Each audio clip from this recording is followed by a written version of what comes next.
Would you like to go to Vrindavan? Yes. No.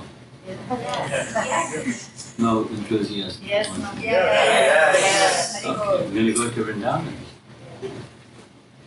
By sound. The sound plane.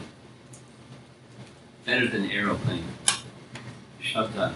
Vimana. We're going to go to Vrindavan, where Krishna has just turned 6, which comes right after he was 5. And when he was 5, that juncture between 5 and 6, it's a very mysterious year. That 1 year was when nobody knew, except Krishna, not even Balaram knew, that all the cowherd boys and all the calves were Krishna. Because Brahma had stolen the calves and cowherd boys and put them in a cave. And it's a little bit mysterious. Did they stay in the cave for a year, or were they by the side of the river Jamuna for the year? But in any case, a whole year passed, and they didn't even know. The cowherd boys, they grew, but they didn't get hungry for a whole year. They didn't even know that time was passing for a whole year. And when Krishna came back, they said, "You're so attached. You can't be away from us for a moment. Sit down and let's have lunch." And they finished lunch, and then they went back to the village, to Vrindavan, singing songs joyously of what happened that day, which was Krishna's killing Aghasura, although it had happened a year earlier. And then there's all this description of everybody, the elders and the different rasas, being stimulated by singing songs of Krishna and hearing of his wonderful activities, becoming amazed, and so forth. So, chapter 15 is where we're reading from, all the way to verse 8. Krishna graduated from taking care of calves to taking care of cows. When Krishna started taking care of the cows, the calves were so attached to Krishna, they followed along too. He didn't have to herd the calf, they just followed him. And the bulls they followed too, because they're so attached to Krishna. And as he's entering the forest, he enters a certain mood. And likewise, the forest enters a certain mood in reciprocation with Krishna coming. And it starts with, the description starts with the creepers and grass, and it goes to the other forms of life, and the evolutionary life scale, and how the bees and the this and the that. Krishna places his arm around Balaram, gestures at all the different things that they're seeing and experiencing. Krishna is honoring Balaram as the Supreme Personality of Godhead. Not all the other cowherd boys aren't around hearing them talk like this, but Krishna is honoring Balaram, and he's honoring the trees, who, it's not very common, it sometimes happens, but not very common that a person just praise the trees.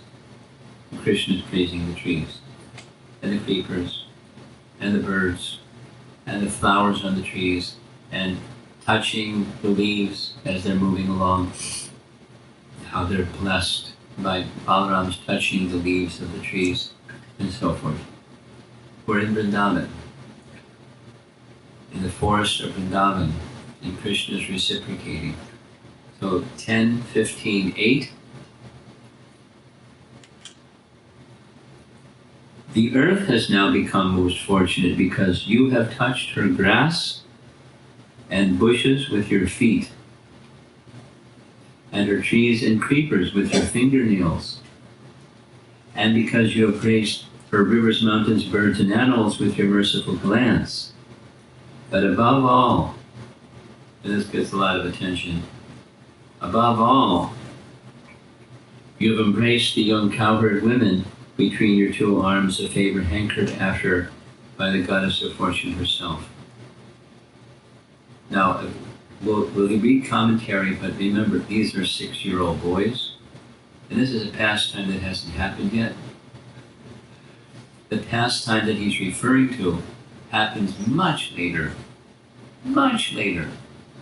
when Krishna and Balaram have been in Dwarka for some time.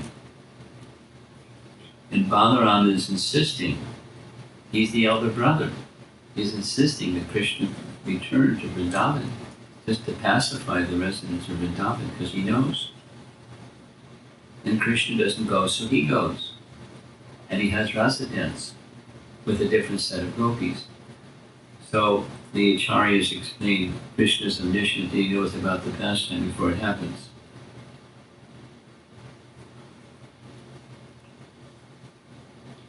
Jiva Goswami writes, having praised the inhabitants for their service, Krishna praises them along with the earth for getting the mercy of Balaram. The earth has become most fortunate today. She has become fortunate to have the touch of avatars from the beginning of time. She is glorified, especially for attaining the mercy of Varaha, who lifted her from the ocean, and Shesha, who carries her on his hoods. She is most fortunate today because of you. She is most worthy of praise.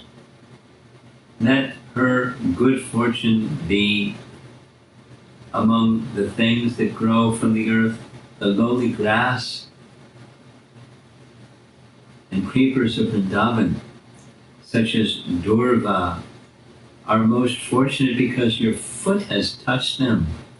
The words, they are most fortunate, quote, should be supplied with each item. Tvat means your. This word, tvat, should be added to the descriptions of each of Balaram's limbs mentioned in the verse. Now, we'll hear several of these. Our acharyas are just, they're relishing topics of Krishna by relishing the Dham, which is an aspect of a direct, non-different aspect of Krishna.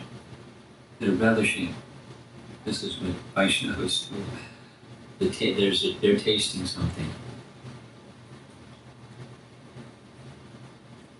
The trees and creepers have been touched by your fingers to feel the softness of the buds and to pluck flowers for making ornaments. Later it will be said, this is from the Gopi Gita section, O Malati, O Malika, O Jati and Yudhika, has Madhava gone by here, giving you pleasure with the touch of his hand? Karajai also means by the fingernails. There was a devotee in New York, his name was given the name Karaja. Nice devotee from Germany. Fingernails. I asked him, what's the meaning of your name? He said, fingernails. But it was specific, the nails of Nrsimhadev. That's what he was given his name for. Krishna writes on the new shoots using his fingernails, showing his cleverness. He does this to stimulate the love of the gopis.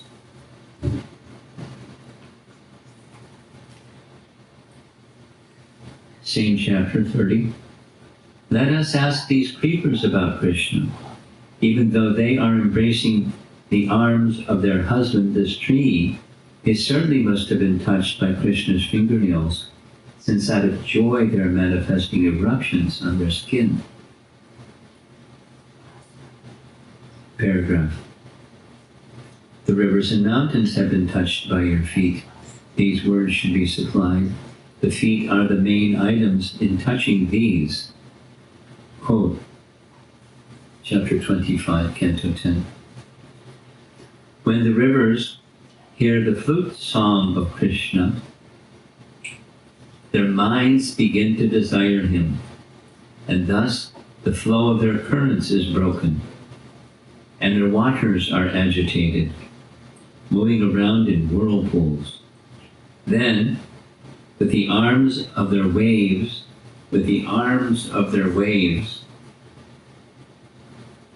the rivers embrace Murari's lotus feet, and, holding on to them, present offerings of lotus flowers. It's poetry. And chapter 21 of Canto 10. Of all the devotees, this Govardhan hill is the best. Oh, my friends, this hill supplies Krishna and Balaram, along with their calves, cows, and cowherd friends, with all kinds of necessities. Water for drinking, very soft grass, caves, fruits, flowers, and vegetables. In this way, the hill offers respects to the Lord, being touched by the lotus feet of Krishna and Balaram. Govardhan Hill appears very jubilant.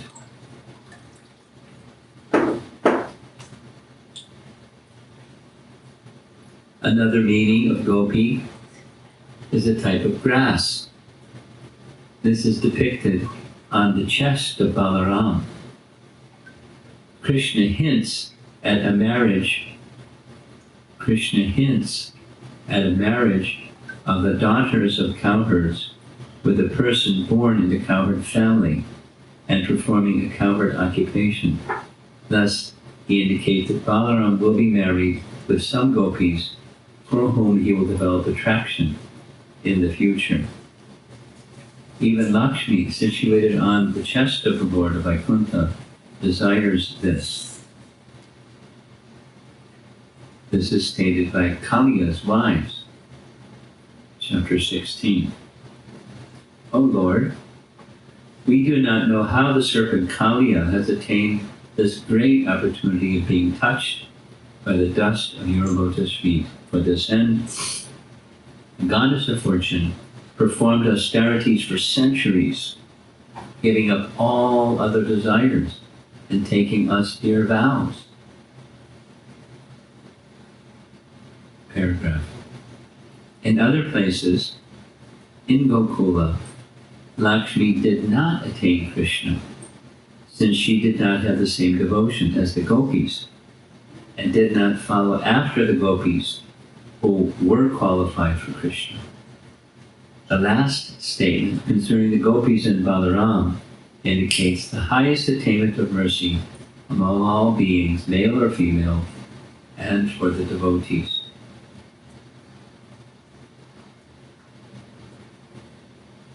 So following Jiva Goswami's commentary comes Sanatana Goswami's commentary. We're getting really good association tonight. Sanatana Goswami writes, having described the glories of the most dear items seen individually, again, Krishna describes everything in general. Or, what is the use of describing particulars? Everything in the forest is fortunate. Thus, he begins with the word dhanyayam. The earth from the beginning has been ornamented with various avatars. The earth felt pleasure when Varaha lifted her. Shesha, who is you, Balaram, holds the earth on his head. But now the earth has become most fortunate when you have appeared in Mathura, or reside as a cowherd in Braja, performing Poganda pastimes. So again, Poganda is the first chapter where Krishna has turned 6. He's left the childhood pet Kishore, and he's now moving into Poganda.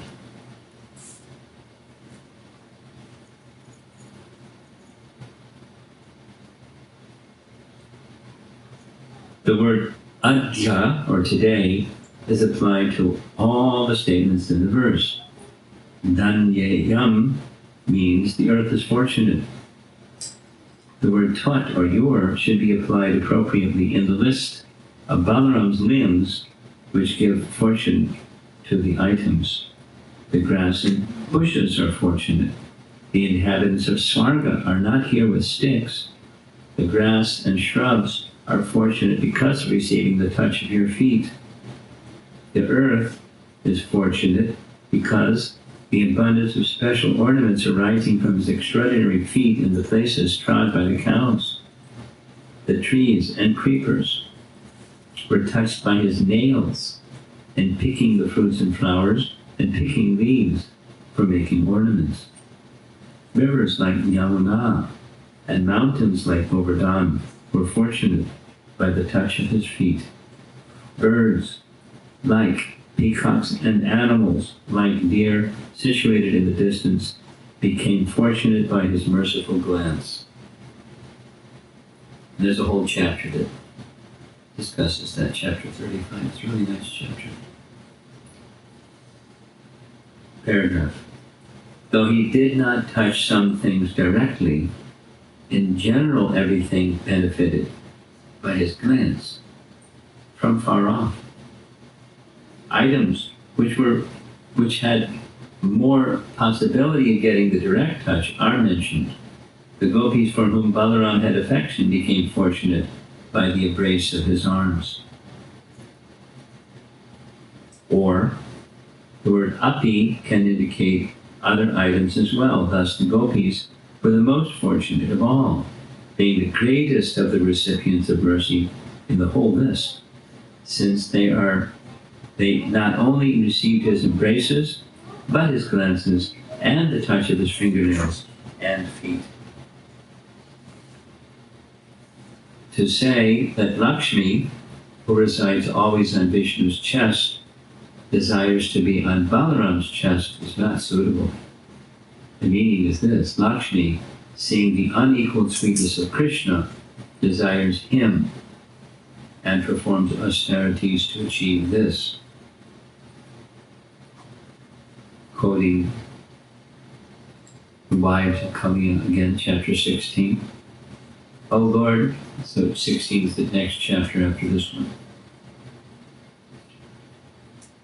We do not know how the serpent Kaliya has attained this great opportunity of being touched by the dust of your lotus feet. For this end, the goddess of fortune performed austerities for centuries, giving up all other desires and taking austere vows.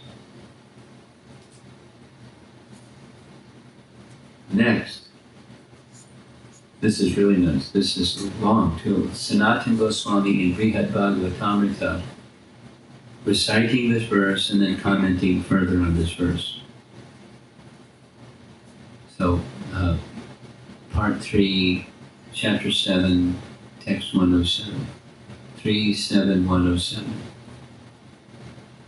Quote, "This earth has now become most fortunate because you have touched her grass and bushes with your feet, and her trees and creepers with your fingernails, and because you have graced her rivers, mountains, birds, and animals with your merciful glances. But, above all, you have embraced the young cowherd women between your two arms, a favor hankered after by the goddess of fortune herself." So this is Gopi Pranadhana's summary or rewrite of Sanatana Goswami wrote the book, and he also wrote a commentary on the book. And Gopi Pranadhana translated and summarized the commentary as follows. After reciting for his mother the prayers in which Lord Brahma glorified Vrajamuni and its residents in a general way, Maharaj Parikshit now recites this verse, Bhagavatam 10:15-8, spoken by Krishna to his elder brother Balaram. Here, Krishna praises Balaram as the most glorious person, and also describes in brief the extreme good fortune of the other Vrajavasis. Krishna, in his Pokand age, wandered all over the area of Vrindavan tending the cows. It gave him great pleasure to see the exalted qualities of the people, animals, and non-moving beings. Eager to say something about the excellence of life in Vrindavan, but reluctant to praise himself, Krishna decided to direct his comments toward Lord Balaram. By thus showing respect to his elder, he set a good example to follow. And we can understand that everything Krishna said about his brother is also applicable to Krishna himself. Just two comments. In the verses that preceded this, it's described very vividly that Krishna was appreciating their devotion. This starts with the trees that are bending with so many fruits and flowers, offering their fruits and flowers to the lotus feet of Balaram. They're actually offering to him. But he's honoring their devotion. And by his honoring their devotion, although their rasa is to some degree in a service mood, but not it's a dasya rasa, but even those in shanta rasa, like the rocks and the waves and so forth, they become stimulated by Krishna's praising them. And as they become stimulated by Krishna's praising them, then the fruits and flowers become further luxuriant, and the earth also becomes very green and beautiful, and everything becomes this. We hear about the competition between Krishna and the gopis, but the point is, it's happening even here. And although their rasa is not the gopi bhav rasa, but they're stimulated into ecstatic love by his glance, by his words, by his praise, his feelings of love, for their love being offered to him. That's Vrindavan. And there's no envy. They're not thinking, hey, I wish I was that rasa, and I wish I had this service. It's waves of ecstasy.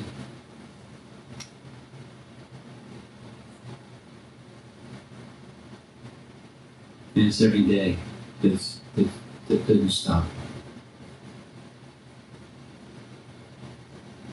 The planet Earth has been engaged in the service of the Supreme Personality of Godhead since time immemorial. Countless incarnations and empowered representatives of Krishna have graced her with their presence. In the distant past, Krishna's Leela avatar Varahadev lifted the earth from the darkness of the Patala Loka and accepted her as his wife. Lord Ananta Shesha bears her perpetually upon one of his hoods, but only now, with the appearance of Krishna in his original form as Mother Bodhi, becomes supremely fortunate. Paragraph. The word dhanya most obviously means fortunate. Dhanya. But as the English word fortunate is connected with the word fortune, the Sanskrit word dhanya is connected with the word dhana, meaning wealth. The greatest possible wealth is religious merit, or dharma.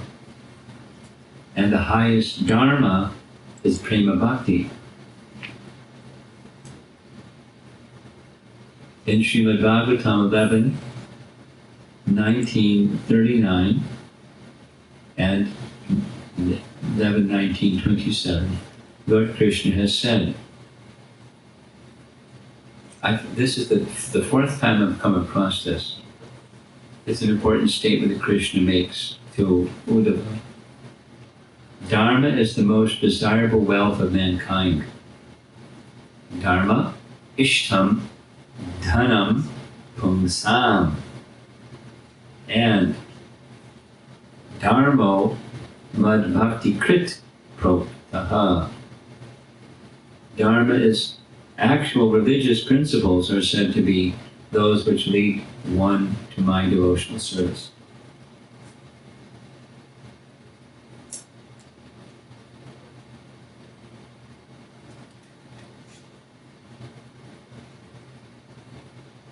There's a similar statement like that, more than one, in Ramayana. The greatest wealth is dharma. Who's interested in other ephemeral wealths? In other words, with Krishna's appearance, the earth has gained the opulence of pure love of God, which relegates the four ordinary goals of human endeavor to insignificance. Paragraph. Krishna describes the prosperity of earth in detail.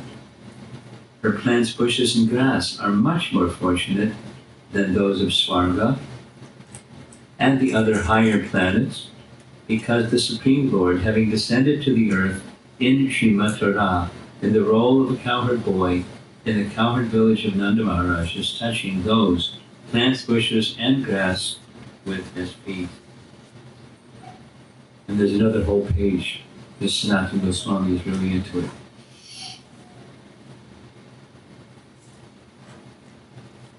The plant life of the earth previously obtained the touch of Lord Ramachandra's feet, especially during his exile in the Dandak forest and elsewhere, but only now that Krishna and Balaram have appeared has the vegetation of the earth become most extremely fortunate. Paragraph. What Krishna is saying may sound like very general praise of the earth, but while speaking he points to the plants, bushes, and grass of Vrindavan, to whom his glorification is actually directed. Other acharyas say he's literally gesturing, he's pointing to each of the items, and they're feeling that.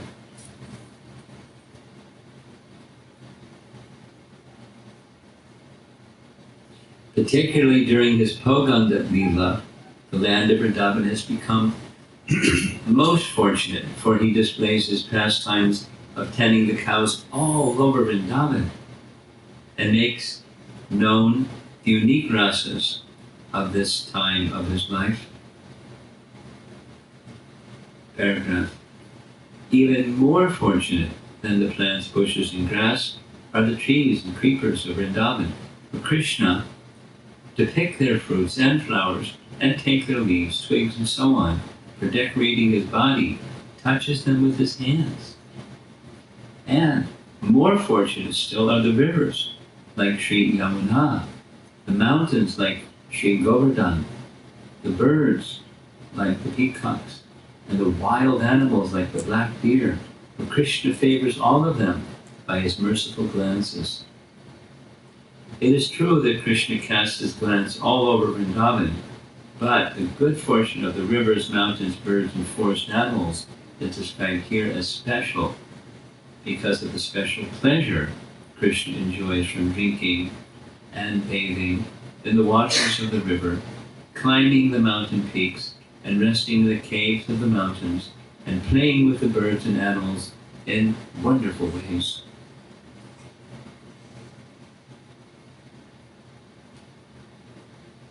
By associating with the best of rivers, Krishna's most beloved Yamuna, and the best of mountains, Giri Govardhan, who is the foremost servant of Lord Hari, the other rivers and mountains of Vrindavan obtain Krishna's favor. The birds and beasts of Vrindavan, who, by nature of their birth, have little opportunity to be at the lotus feet of the Supreme Lord, derive their good fortune mostly from his glance. And he also shows his mercy to the birds and animals by calling out to them, by picking up their feathers, by touching them, and by other kinds of gentle dealings. Paragraph. He's enjoying. Hard for him to stop. Krishna's feet touch the trees and creepers of Braja, but it is the surface of the earth that becomes marked with his beautiful and auspicious footprints. Therefore, the good fortune of being touched by Krishna's feet belongs especially to the earth. The grass bushes and low-growing plants also have ample opportunities to be touched by Krishna's feet, a privilege seldom given to the trees and higher plants. Paragraph. But of course, the cows and cowherds of Braja have the greatest opportunity to associate with Krishna.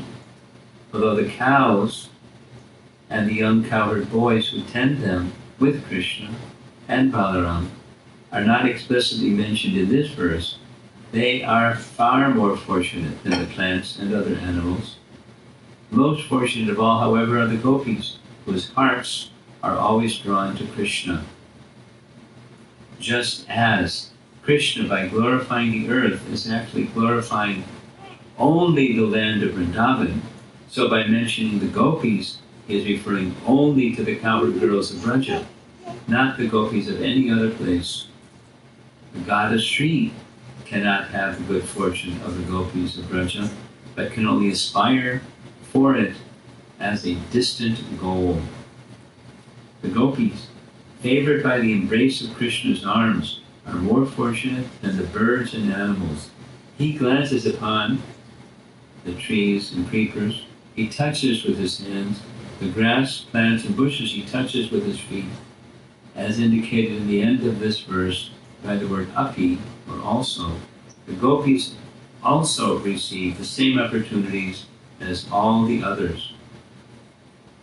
Krishna touches the gopis with his feet and hands and glances at them very mercifully, but in addition, the gopis receive the good fortune of Krishna's embrace.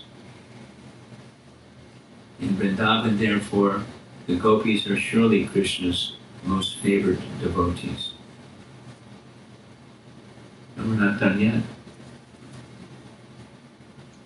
We're going to hear from Jiva Goswami, and then we're going to hear from Baladev Vidya Goswami.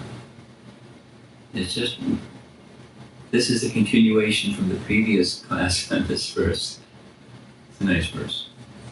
This is Priti Sandarbha. What's Priti Sandarbha? What are Sandarbhas? The Sandarbhas are one of the several commentaries on Srimad Bhagavatam by Jiva Goswami that's topic by topic.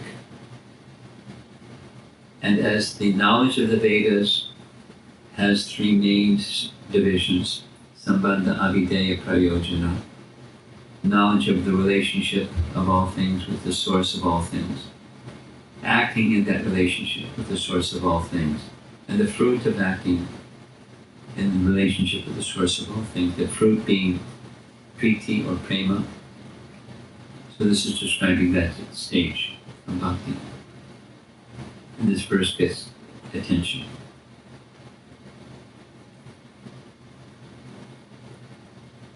Anuched 103-104, Priti Sandarbha.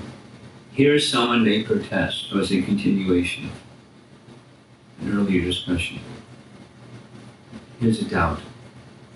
Is it not true that the sages who yearn after liberation and who have already attained liberation are glorified in all the scriptures?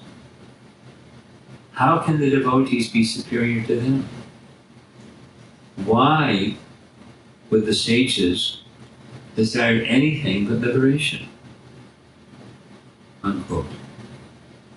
To answer this protest, Uddhava speaks these words, Canto 10, Chapter 47. This is Uddhava having carried the message from Krishna to the gopis, and having seen life in Vrindavan.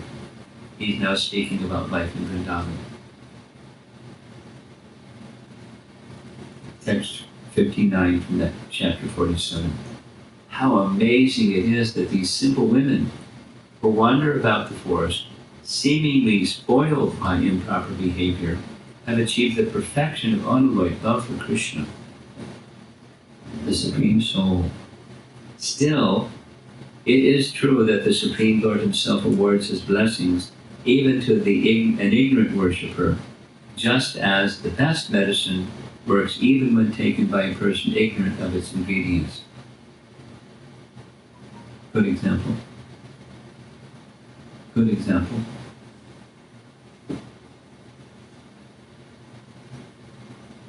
Paragraph.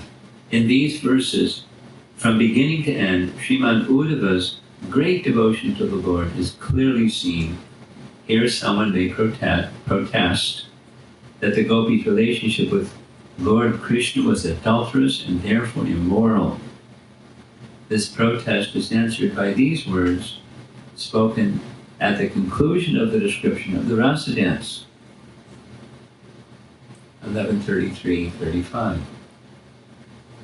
Quote, he who lives as the overseeing witness within the gopis and their husbands, and indeed within all embodied living beings, assumes forms in this world to enjoy transcendental pastimes. Paragraph. The idea of wicked-hearted men that the gopis acted immorally in their relationship with Lord Krishna is refuted by this verse, by the word Paramatmani, the Supreme Personality of Godhead, in Srimad Bhagavatam 10:47-59. And also by these words, 10:47-61. Starts Arya Patamcha Hitva. Translation. The gopis of Vrindavan have given up the association of their husbands, sons, and other family members who are very difficult to give up. And if they have forsaken the path of chastity forsaken the path of chastity to take shelter of the lotus feet of Mukunda Krishna, which one should search for by Vedic knowledge. Oh, let me be fortunate enough to be one of the bushes. This is Uddhava. Let me be fortunate enough to be one of the bushes, creepers, herbs of Vrindavan, because the gopis trample them and bless them with the dust of their feet. Now is not the right time to refute the mistaken idea that the gopis acted immorally. Later in this book I will prove that the gopis acted rightly. In Srimad Bhagavatam 10:47-58-59, the word Kve Ma Sriyo Vanavachari means, what is the status of the women who enjoyed pastimes in Vrindavan forest and took shelter of Krishna? In these verses, the words give the Sanskrit means, and what is the status of us, sages who have not attained exalted spiritual love and who are not attached to Lord Krishna, are afraid of a true existence? The meaning is this, quote, the difference between us and the gopis is very great. Here the question may be asked, why does such a great difference exist? The answer is given here in the words Esha Paramatmani Rudha Bhava, which means in the gopis is seen great ecstatic love, Mahabhava, for the Supreme Personality of Godhead, who is worshipped by everyone and who is the abode of all desires. That same ecstatic love is not seen in us. If this is so, then the following question may be asked. If you do not directly see Lord Krishna's glorious qualities that made the gopis fall in love with him, then how will you attain that ecstatic love, even if you yearn to attain it? This question is answered in this verse, in the passage, beginning with the word Nanu, that is, the Supreme Lord himself awards blessings, even to an ignorant worshipper, just as the best medicine works, even when taken by a person ignorant of its ingredients. Here the word Vidusha means the Lord Himself makes this love spontaneously manifest within me. That is the example given here. Uddhava declares in Srimad Bhagavatam, Virahina Mahabhaga Mahane Nugraha Pritaha. Or, you have rightly claimed the privilege of unalloyed love for the transcendental Lord, O most glorious gopis. Indeed, by exhibiting your love for Krishna and separation from Him, you have shown me great mercy. Now, embedded within this is just one more reference. It's a nice one. We're getting. Jiva Goswami was the nephew of Rupa Goswami. He was also the Diksha disciple and Shiksha disciple of Rupa Goswami. Everything that is writing is following Rupa Goswami. But he's writing in an expanded version and in different ways with different scriptural references, in part because he likes to relish the topic. But also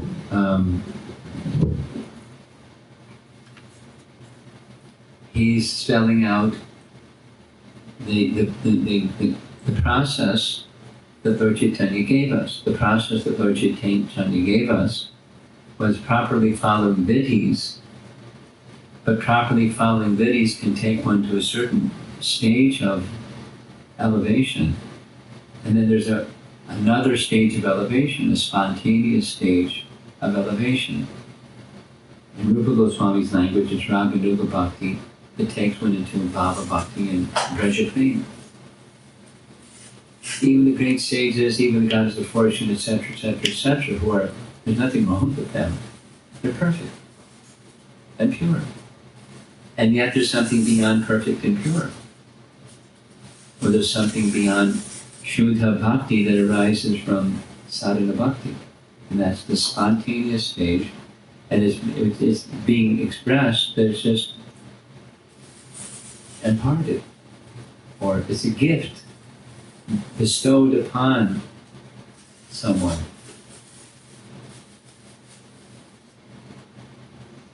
Krishna bestows, or the Ragatnika Bhaktas bestow, then one should become a follower of them for as long as it takes.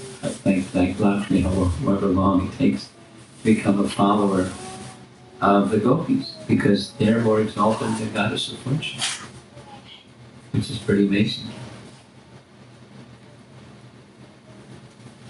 Okay, one more reference, and it's half a page.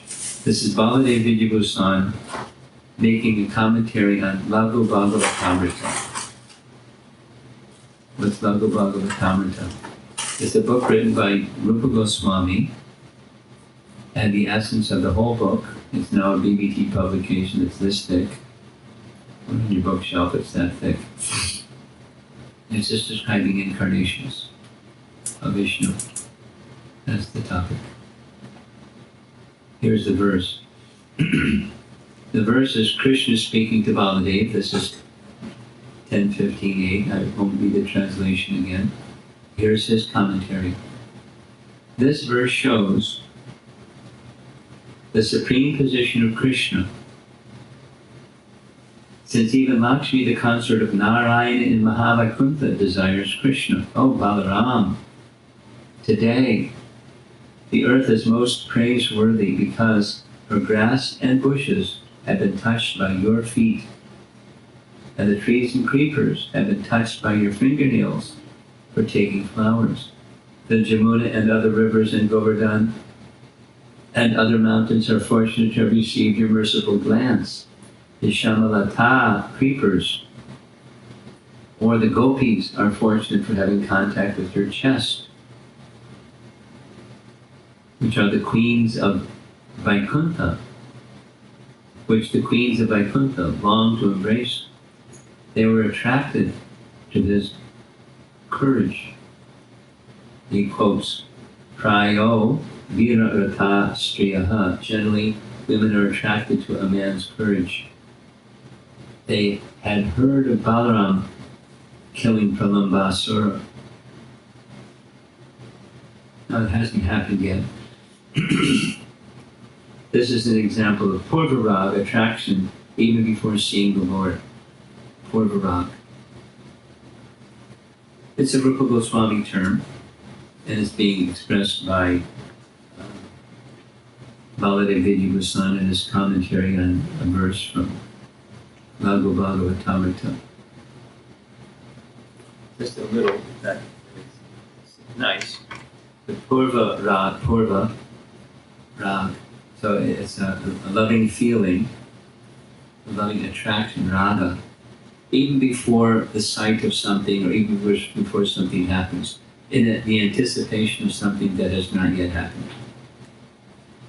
There's a strong affinity that may arise, and especially it's dramatic in relation to Krishna. So Balaram has yet to kill Kalambasura, but the gopis,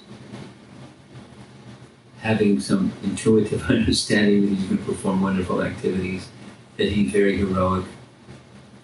Both Kalambasura and Dhenukasura, the others didn't enter, like with Dhenuka. They didn't enter, they were afraid. The cowherd boys wanted the tall fruits, but they were afraid. The residents of Vrindavan wanted the tall fruits, but one commentary says they had heard that Dhenuka ate, he killed and ate, devoured the bodies of the Brajavasis that went there. So it was one of those kind of things.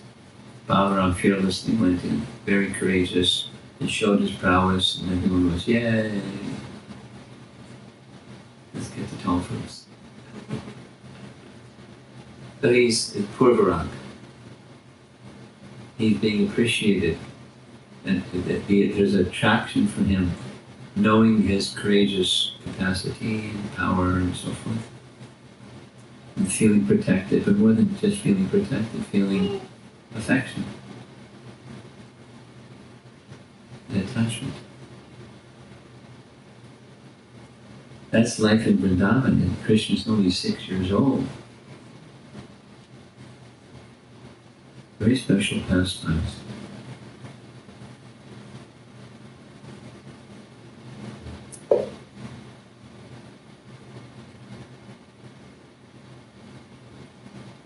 Consider any other avatar. The closest comes is Lord Ramachandra, but any other avatar where the childhood pastimes of that avatar are so elaborately discussed. Is there such a thing? No such thing.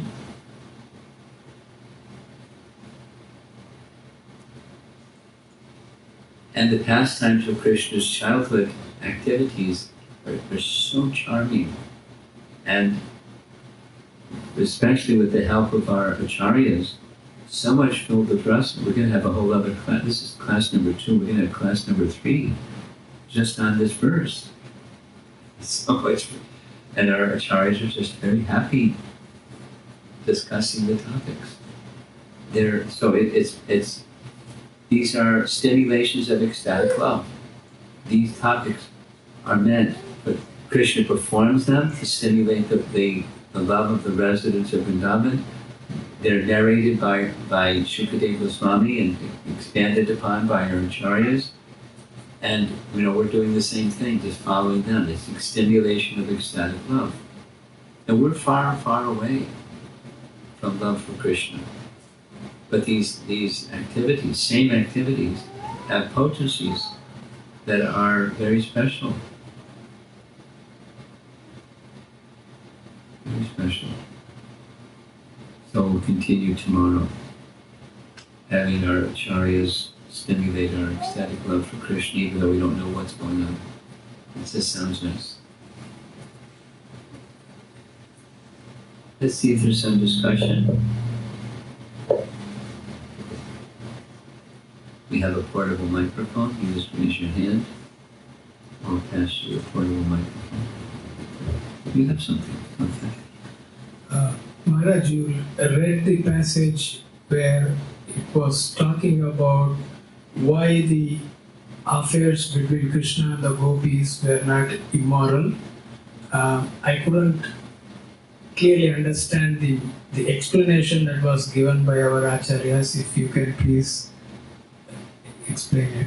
But he didn't go into it in depth. He only made some indication that the supremely chaste Lakshmi was aspiring for their position, so how can it be that there was unchaste? It's an indirect, it's not a detailed explanation. He's saving that for later. It's just like whetting our appetite.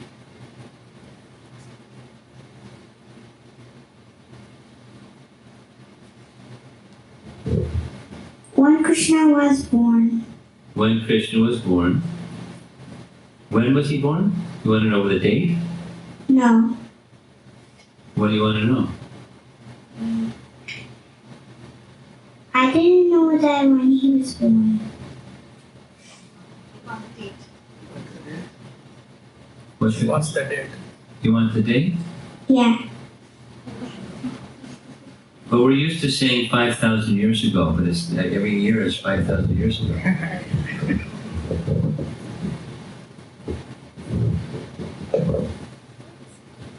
I'll tell you what, I'll ask somebody that's an astrologer to give you the date.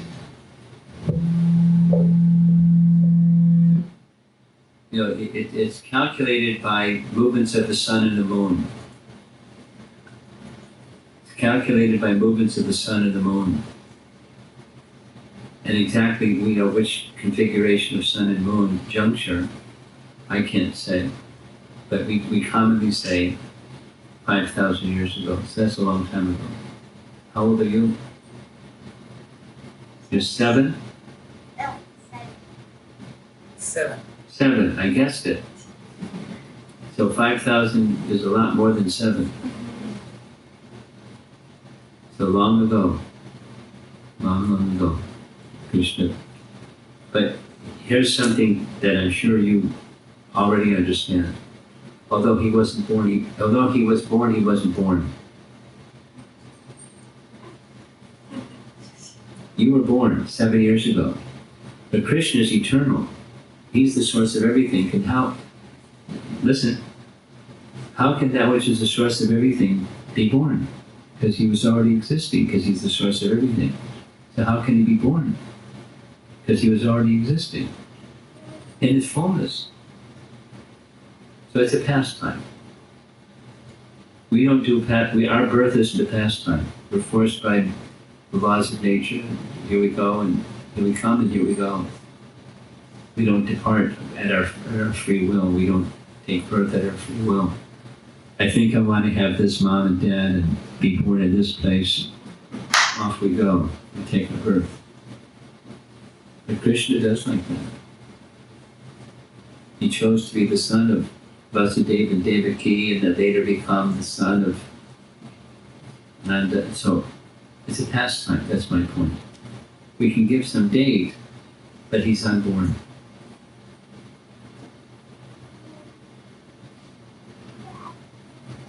You clear? Kind of? Okay. Someone else?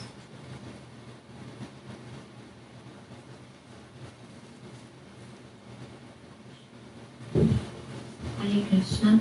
Thank you for taking us to the journey of Vrindavan. It was so nice, so beautiful. And I've shared this in the past, like we were so fortunate living so close to Vrindavan, like we would go every month there with my grandparents and never realized how fortunate we were until actually coming, in Krishna consciousness and kind of like Krishna himself walked on that land. He touched so many things, and we were fortunate to be part of that. So thank you so much for putting that connection. It just when you have something, you don't realize the importance of it. Yeah. But now that we're here and I want to go to Vrindavan, it's like, oh my God, so thank you so much for that. And another thing it was interesting to, or it was like how in the commentary, the Swamiji's, they compare gopis, or they put gopis up on the elevated position, then Lakshmiji, which is Amazing, isn't it? yes, it gives me myself a hope that, like you said, we have long ways to get that Krishna love, but I'm like way down there. But it gives me hope that with the motivation, with the direction, and with the proper teachings, we can get there. So that was amazing. That was like that. Nice. Yeah. It takes a while to hear it. My experience, and I didn't grow up in India, obviously, but it takes a while to kind of let it sink in that the goddess of fortune looks up to the gopis. Right.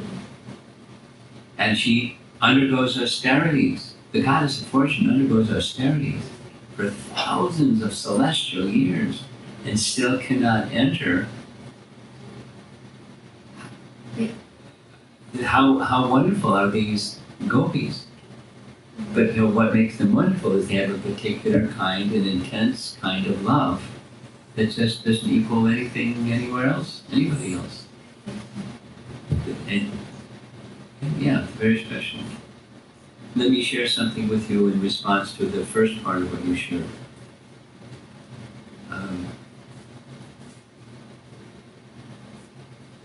I just got a letter from an American woman who she and her husband were married and lived kind of in a rural situation in I forget where they were, Wisconsin. They liked Krishna Bhakti. They lived on the Gitanagari farm for most of their life of raising their children, and their children because they had a natural bhakti attraction. They would read Krishna stories, Krishna book stories, and everything. And their kids were just little kids. I remember watching them grow up, and now the little kids are married. And they've been through their things. A couple of them went into the military, this and that, and kind of put Krishna Bhakti to the side, and now they're married, and now they have children. And those memories of what they learned when they were children are still with them. And now that they're parents, they're feeling, wow, we really, it's still there, and how important it is for us to pass this on to our children. So the grandmother is looking at their children, that are now parents, and helping the children parent their grandchildren with a life of devotion to Krishna. One of the children spent 2 years in the Vrindavan Gurukul. It was his desire, and so they let him go. And it was that he's now married and has 2 children, and he's saying that was the best part of his life. Although, he didn't understand that when he was going through it. But, going to see the deities every day, and just being in Vrindavan, and singing the songs, and, living a devotional life 24/7. He left. It's not practicing in the same way that his mom and dad are. But, it's a deep impression. So, it's Swapam apyasya dharmasya trayate mahatovaya. Even a little swalpa, even a little advancement. So what to speak of 1 hour away and going regularly, and that impression is indelibly there, not just in this lifetime, but permanently upon the soul. So anything you can do, and anything you can do for the little ones, like this little wiggly boy here. What's going in, who knows? But the sound vibration is there, and it's benefiting. And that's it's our life is to hear, chant, remember, and glorify, just like we're doing, sitting here together. Different ages, different backgrounds, different everything. But it's a permanent.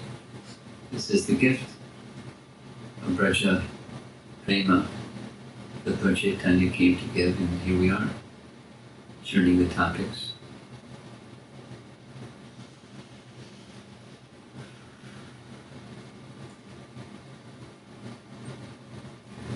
Hare Krishna, Prabhu.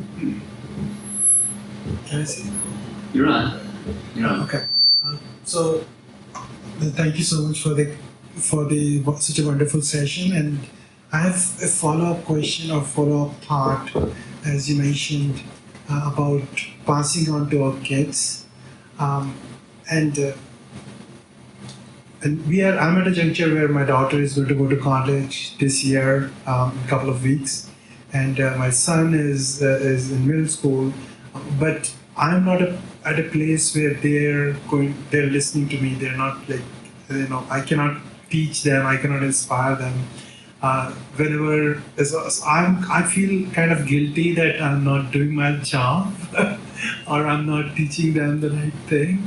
And also, the family is different. So, sometimes wife do not feel attracted towards what I'm attracted towards. So I don't know what to do. There is so much of things where I am at a very low level where I'm just climbing small steps. But I don't know what to do next. So it's you, your wife, and your kids, and what to do next.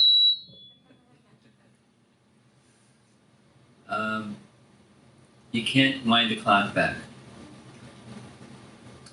You were where you were, and you are where you are, and you can't, you can't reparent. You had the opportunity was there, and so don't lament. Not that you're lamenting, but we can always do better. And from this stage, here's a thought.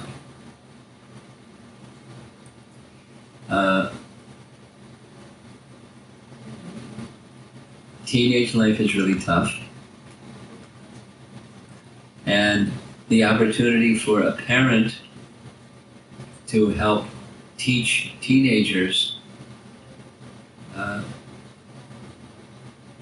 everything depends upon the relationship, and there's certain relationships where that can be there, and there's other relationships where you just have to step back and trust that the values and the character that you imparted in the earlier stages of life will stay with them, because they're going to be making young adult choices, including middle school kids.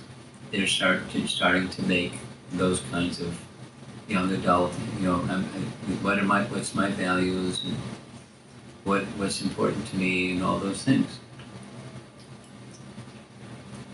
So the most important thing for you to do at this stage is do two things.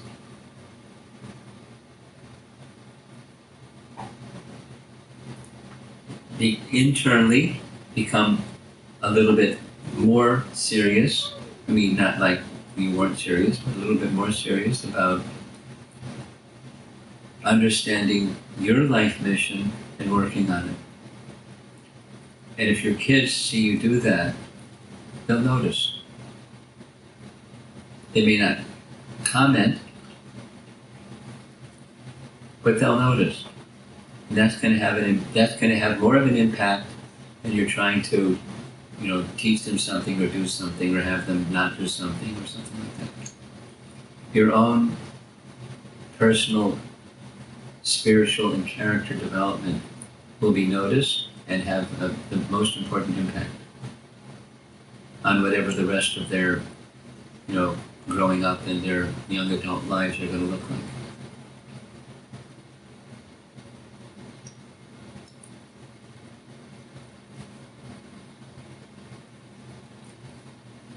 For the son or daughter that's in middle school. Son. So if it's possible, see if you can find wholesome friends, either of the same age or a little older, that your son can freely interact with and share whatever he's going through. If your son can do that with you, that's fantastic. But at least with somebody who they can, a peer or a little older, can look up to. The mentoring model, in other words, it's standard in the world, and it's true in ISKCON too. Someone who, a wholesome friend that doesn't control, and they can confide and can guide them. Knows how to do it because they're not an authority figure. You're an authority figure. Teenage life and authority figures don't go well together yet, generally. It's just the way it works. I mean, there's exceptions, and exceptions are wonderful, but that's common.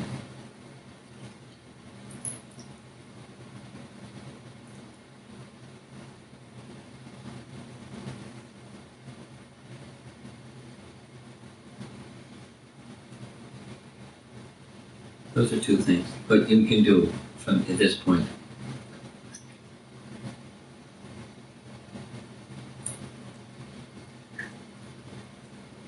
Parenting topics, the big one.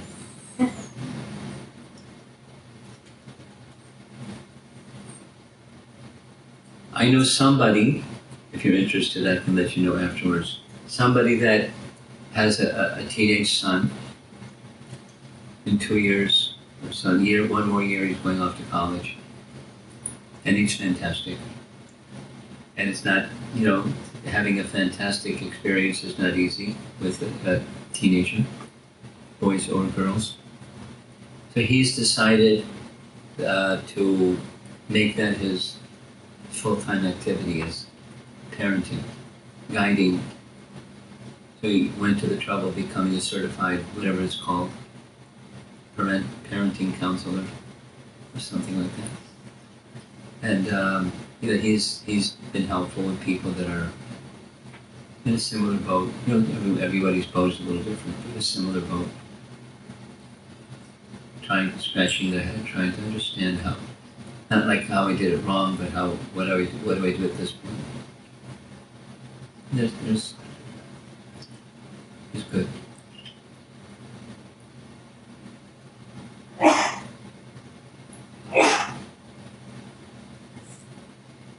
Anything? How about our host back there? Anything? You're okay. Anything online? No? Okay. See you again tomorrow. See the Prabhupada key? Sure. Nice.